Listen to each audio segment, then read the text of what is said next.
స్వామి నమస్కారం. నా పేరు శివకుమార్, అనంతపురం నుంచి మాట్లాడుతున్నాను. ఓ స్వామి, నా మొదటి సంశయము, గీతలో పాత వస్త్రమును విడిచి కొత్త వస్త్రమును ధరించినట్టు, అలాగే పుట్టినవాడు మరణించక తప్పదు, మరణించేవాడు జన్మించక తప్పదు అని చెప్పారు కదా. జీవుడు పాత శరీరం వదిలి కొత్త శరీరమును తీసుకోవడానికి ఎంత సమయం పడుతుంది? జీవుడు తల్లి గర్భంలో చేరడం సంయోగం తర్వాత అని, 6వ నెలలో అని, 9వ నెలలో అని, ఇంకా శిశువు తల బయటకు వచ్చిన తర్వాత అని 4 రకాలుగా కొందరు చెబుతున్నారు. వేద ప్రమాణంగా తెలియజేయగలరు. అలాగే ధనిష్టా పంచకం గురించి కూడా చెప్పగలరు. ఓం నమస్తే. నేను doctor Venkata Chaganti, president, university of applied Vedic sciences. Shivakumar గారు, అనంతపురం నుంచి. స్వామి, మీరు స్వామి అని ఎవరిని చెప్తున్నారో నాకు తెలియదు. నా పేరు వెంకట చాగంటి. కాబట్టి మీరు చెప్పేటప్పుడు నన్ను ఉద్దేశించి అడిగితే నేను సమాధానం చెప్పగలుగుతాను. నాకు తెలుసు మీరు నన్ను ఉద్దేశించారు, ఎందుకంటే నాకే ఈమెయిల్ పెట్టారు. కానీ అలా కాదు. వినే వాళ్ళకు కూడా తెలవాలి ఎవరిని అడ్రస్ చేస్తున్నారు అని. అప్పుడు నేను సమాధానం చెప్పడం సమంజసం అవుతుంది. అందుకని మీరు దయచేసి పేరు చెప్పి, పేరుతో మిమ్మల్ని అడుగుతున్నాను అని చెప్తే అప్పుడు అక్కడ కంటిన్యూ చేసుకోవచ్చు మనం. సరే, ఇప్పుడు మనిషి చనిపోయిన తర్వాత ఎన్నాళ్ళకి మళ్ళీ పునర్జన్మ వస్తుంది? అసలు దేహం విడవడానికి పాము కుబుసం విడిచిన సమయం పడుతుంది అని చెప్పి అథర్వణ వేదంలో ఉందని నేను మీకు చూపించాను. నేను ఇదివరకు ఒక వీడియో చేశాను. కాబట్టి ఫస్ట్ విడవడానికి అంత టైం పడుతుంది. కానీ ఈ లోపలే దేహాన్ని దహింపజేస్తారు కాబట్టి జీవుడు వదిలేస్తాడు. వదిలేసి యముడితో వెళ్తాడు. యముడు అంటే యమ అనేది ఒక గాలి, ఒక రకమైన వాయువు. ఆ వాయువును అతుక్కొని వెళ్తున్నాడు. వెళ్ళి అలా మేఘాల్లోకి చేరి, నీటిలో చేరి, వర్ష రూపంలో కిందకు వచ్చి, అక్కడ పైర్లు పంటల్లో ఏదో ఒక దానిలో వెళ్ళి, ఆ తర్వాత పూలలో, ఫలాల్లో వెళ్ళి, ఆ ఫలము ఎవరైతే తింటారో ఆ తిన్నవాళ్ళ గర్భంలోకి వెళ్ళి, అక్కడి నుంచి వీర్యంలోకి వెళ్ళి, అక్కడి నుంచి మాతృగర్భంలోకి వెళ్ళి, ఇలా రకరకాల స్టేజెస్ ఉన్నాయన్నమాట. అయితే ఇందులో ఒక మాట, అతను ఆ జీవుడు గడ్డిగా మొలవచ్చు.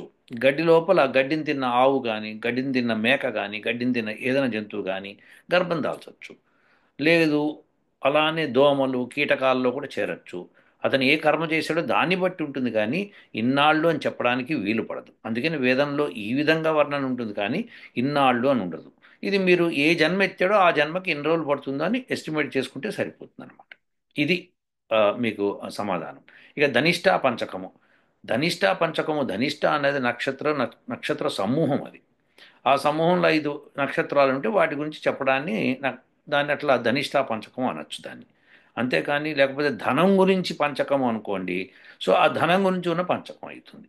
సో ఇది అవుతుంది తప్పితే వేదంలో సెపరేట్గా ఇట్లా ఉండదన్నమాట.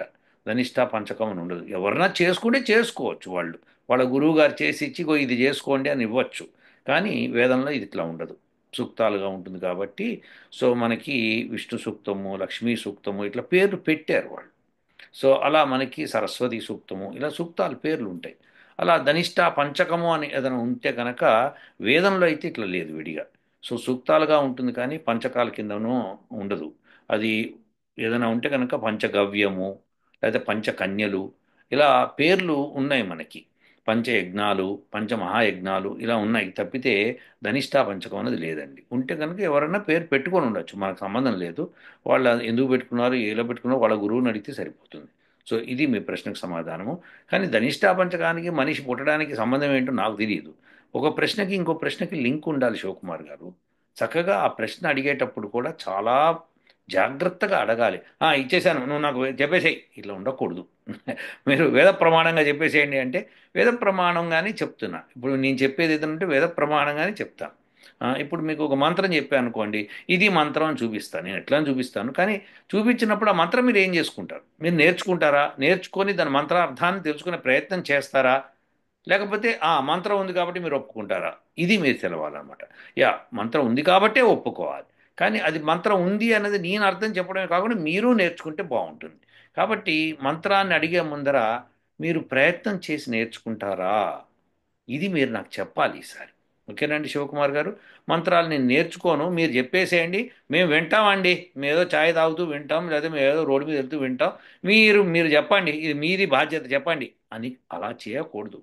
మీరు ఎందుకు నేర్చుకుంటున్నారో కూడా చెప్పాలి. ఎందుకు కావాలి మీకు ఈ ఇన్ఫర్మేషన్? ఈ ఇన్ఫర్మేషన్తో మీరు ఏం చేయదలుచుకున్నారు? ఇది కావాలి. సో దెర్ ఫోర్ అప్పుడు అర్థమవుతుంది, కాంటెక్స్ట్ అర్థమవుతుంది. కాబట్టి ఏదో మీరు నన్ను అడిగేశారు, నేను ఎన్సైక్లోపీడియా అని నేను చెప్పేస్తున్నాను కాదు. ఇలా చేయకండి ఈసారి. మీకు ఒక పూర్తి జ్ఞానం రావాలంటే ఎందుకు, ఏమిటి, ఎలా. ఓకే, ఇంకో ప్రశ్నకి వెళ్దాం.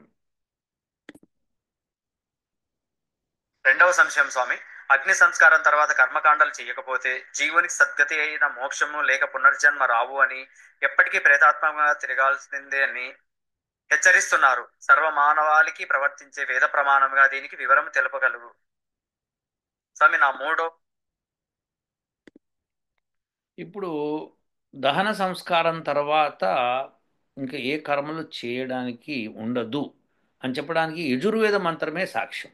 యజుర్వేదం 40 అధ్యాయంలో మీకు స్పష్టంగా దహనము అంత్యక్రియ అని ఉంటుంది అంతే. ఆ తర్వాత ఇది చెయ్యమని ఎక్కడ ఉండదు. సో అందుకని మీరు అర్థం చేసుకోవాల్సిందంటే కర్మకాండ అన్నదంతా కూడా యజుర్వేదంలో ఇచ్చాడు. అందులో 40వ అధ్యాయం ఆఖరిది. ఆ 40 అధ్యాయంలో లాస్ట్ మంత్రాల్లో మనకు తెలుస్తుంది ఏమనంటే, మనము దహనమే అంత్యక్రియ. భస్మాంగం శరీరం, భస్మాంతకం శరీరం, అంతంలో భస్మం చేయాలి శరీరాన్ని, అంతకంటే లేదు. కాబట్టి దాని తర్వాత కర్మలు ఉంటాయి అని ఎవరైనా నమ్మితే అది ఆ ప్రేతాత్మ చేసుకోవాలి తప్పితే మనం చేసేది ఏమి ఉండదు. ఉండదు. ఓ మనిషి నిద్రపోతున్నాడు, అతను చేసే కర్మ అది. మీరు నిద్ర పుచ్చితే పోడు కదా, నిద్ర లేవమంటే లేవడు కదా. సో ఈ చిన్నపిల్లలప్పుడు మనం చేస్తాం, ఎందుకంటే వాళ్ళకి తెలవాలని చెప్పి చేస్తాం. కానీ మనిషి ఏ కర్మ చేస్తున్నా తన సొంతగా స్వతహాగా చేస్తాడు. కాబట్టి చనిపోయిన తర్వాత అతను ఏ జన్మ తీసుకోవాలో ఆ జన్మకి వెళ్ళిపోతూ ఉంటాడు తప్పితే ఇంకేం కర్మలు మనం చేసేది ఉండదు. అది ఉంది అని నమ్మించడానికి, నమ్మే ప్రయత్నం చేయడానికి చాలామంది చాలా ప్రయత్నం చేస్తున్నా వేదంలో లేదు. ఇది స్పష్టత ఉండాలి మీకు. సో మీరు రిఫరెన్స్ కోసం యజుర్వేదం 40 అధ్యాయం చూడండి. ఇప్పుడు మీ ఇంకో ప్రశ్నకి వెళ్దాం. సంశయము, గణేశుడు, బ్రహ్మ, విష్ణు, రుద్రుడు, అమ్మవారు, ఇంకా వరుణుడు, అగ్ని, మిత్రుడు మొదలగు ముక్కోటి దేవతలు పేర్లు, పనిని, లక్షణాలను బట్టి ఒక్క నిరాకార నిర్గుణ పరబ్రహ్మమేన వేద ప్రమాణంగా తెలియజేయగలరు? ఆ, ఇప్పుడు అన్నీ ఈ గణేశుడు కానీ లేకపోతే విష్ణువు కానీ శివుడు కానీ వీళ్ళందరూ కూడా ఒక్క నిరాకార పరబ్రహ్మమైన అది వేద ప్రమాణంగా తెలియచేయండి అని అడుగుతున్నాడు. మీకు ఎన్నో మంత్రాల్లో ఉంది అది. ఓం శన్నో మిత్ర, శం వరుణ, శన్నో భవత్వర్యమా, శన్న ఇంద్రో బృహస్పతి, శన్నో విష్ణురుక్రమ. ఇందులో మీకు ఈ పేర్లు మిత్రుడు, వరుణుడు, విష్ణువు, ఉరుక్రముడు, ఇట్లా ఈ పేర్లన్నీ వచ్చినాయి కదా. సో ఇవన్నీ ఒక్కటే.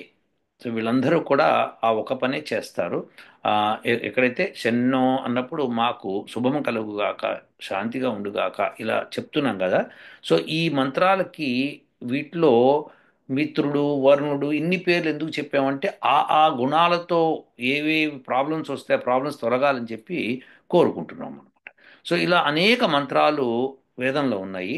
సో అలానే మనకి ఒకానొక మంత్రంలో అగ్ని, యముడు వీళ్ళందరూ కూడా ఒకటే అని చెప్పుకుంటూ, పరమాత్ముడే అని చెప్పుకుంటూ, సో విప్రులు మటుకు వాళ్ళని రకరకాలుగా సంబోధిస్తుంటారు అని చెప్పి చెప్పి ఉందన్నమాట మనకి. సో దేర్ ఫోర్ ఆ మంత్రం కూడా మీరు చూసుకోవచ్చు. సో ఇలా ఈ మంత్రాలు అనేకం ఉన్నాయి చెప్పడానికి.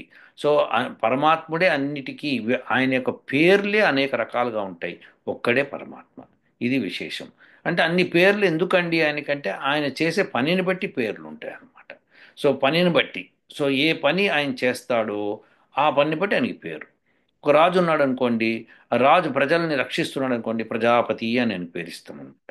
అలానే ఆయన కనుక యుద్ధం చేసి వీరాగ్రేసురుడు అనుకోండి, వీరాగ్రేసురుడు అని చెప్పి పేరిస్తాం. అలానే ఆయన రాణికి భర్త కాబట్టి ఆమె ఆయన ప్రియుడు అవుతాడు. ఇలా ఒక్కొక్క పేరు ఒక్కొక్కళ్ళు ఉపయోగించుకుంటారు. సో రాణికి ఆయన ప్రియుడు అవుతాడు, రాజు కూడా అవుతాడు, అలానే ప్రజాపతి కూడా అవుతాడు, ఇలా రకరకాలుగా అవుతాడు అనమాట. సో ఇలా మనం అర్థం చేసుకోవాలి. సో ఏ ఏ గుణాలతో ఆ పరమాత్ముడు ఉంటాడో ఆ గుణాలని కీర్తిస్తున్నాం, వాటిని మన వేదంలో ఉన్నాయి. కాబట్టి ఒకే ఒక పరమాత్మ, ఆయన ఒక్కడే, ఆయన పేర్లు అనేకం ఉన్నాయన్నమాట. ఇది విశేషం. ఇప్పుడు మీ ఇంకో ప్రశ్నకి వెళ్దాం. స్వామి, నా నాలుగో సంశయము, కర్మ ఫలమును అనుభవించడానికి స్వర్గ నరకం ఇహంలోనే ఉన్నాయా లేక ఎక్కడో పరములో ఉన్నాయా? గర్భపురాణంలో చెప్పినట్లు పౌరవాది నరకాలు ఎక్కడో ఉన్నాయని, వాటిని ఎవరు చూడలేదు కావున పాప భీతి లేకుండా సమాజంలో అందరూ ఇష్టం వచ్చినట్లు ప్రవర్తిస్తూ పాపాత్ములు అవుతున్నారు కదా. దీని గురించి స్పష్టంగా వేద ప్రమాణంగా తెలియజేయగలరు? విశేషం ఏంటంటే గరుడ పురాణం వేదంలో లేదండి. గరుడ పురాణంలో వేదం గురించి రిఫరెన్స్ ఉండొచ్చు కానీ వేదంలో గరుడ పురాణం ఉండదు. మీకు రౌద్రవాది నరకాలు ఇలాంటివన్నీ పేర్లు పెట్టారు. సో నరకము అంటే ఏవైతే నీచమైన జన్మలు తీసుకుంటే అది నరకం అవుతుంది. ఉత్తమమైన జన్మ తీసుకుంటే స్వర్గం అవుతుంది.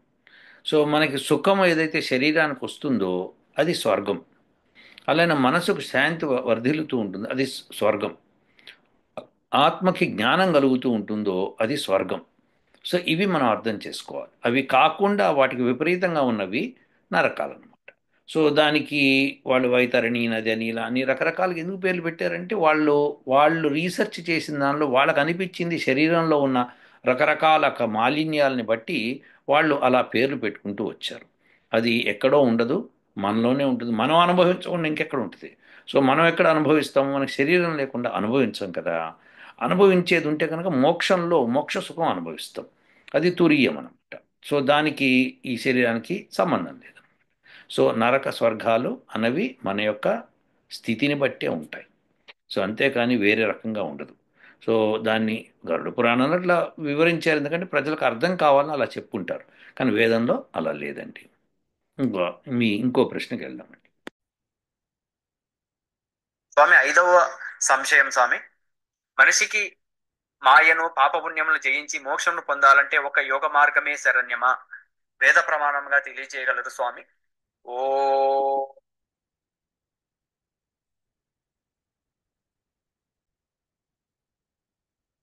సో మీరు అడిగిన ప్రశ్నకి యోగము మార్గం అంటే యోగమే మార్గము. దానికి మీకు యజుర్వేదము 11:1 నుంచి ఆ 11 అధ్యాయంలో చాలా మంత్రాలు యోగం ఎట్లా అభ్యసించాలో ఉంటాయన్నమాట.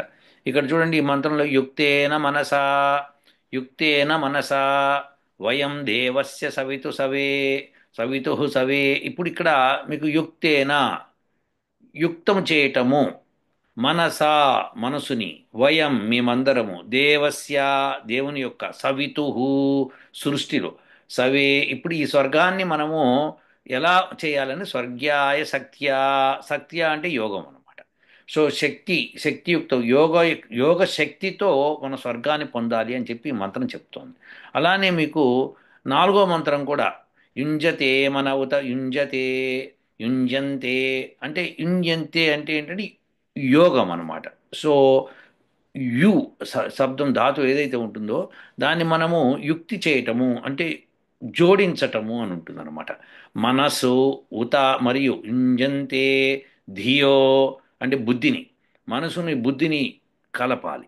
విప్రా విప్రస్య విప్ర అంటే జ్ఞాని, విప్రస్య ఆ జ్ఞానం యొక్క, బృహతో పెద్ద జ్ఞానం, విపశ్చిత అంటే పరమాత్ముడు అనమాట. సో ఆ పరమాత్ముడితో బుద్ధిని మనసును యోగం ద్వారా కలపాలి అని చెప్తున్నాడు. సో విహోత, ఇలా ఈ మంత్రం యొక్క అర్థం వస్తుంది. సో మీకు ఈ మంత్రం అర్థాలు దొరుకుతాయి, మీకు తెలుసుకోండి. సో మీ అన్ని ప్రశ్నలకి సమాధానం వచ్చాయి అనుకుంటాను. సో మీకు వేద ప్రమాణంగానే నేను చెప్తాను, లేకపోతే లేదండి ఇది మన ధర్మంలో ఇలా చెప్పారు లేకపోతే ఇందులో ఇలా చెప్పారు అని చెప్పుకొస్తాను అనమాట. మీకు ఇందాక అట్లనే మనిషి ఒక ప్రయాణం చనిపోయిన తర్వాత ఎలా ఉంటుందని చెప్పానో అవి మీకు చాందోగ్యోపనిషత్తులో కూడా దొరుకుతుంది, వేదంలో కూడా దొరుకుతుంది. సో ఇలా మనకి అనేక ఆ, ఉపనిషత్తులు, దర్శనాలు ఇలాంటివన్నీ ఉన్నాయన్నమాట. సో వాటి నుంచి ఋషులు రాసిన వాటిని తీసుకొని వేదానికి జోడించి మనం చెప్పుకొస్తుంటాం. సో మీ ప్రశ్నలు అన్నిటికీ సమాధానం వచ్చాయి అనుకుంటాను.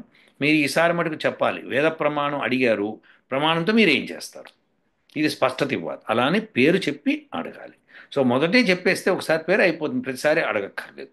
ఓకేనా? ఉంటానండి. ఓ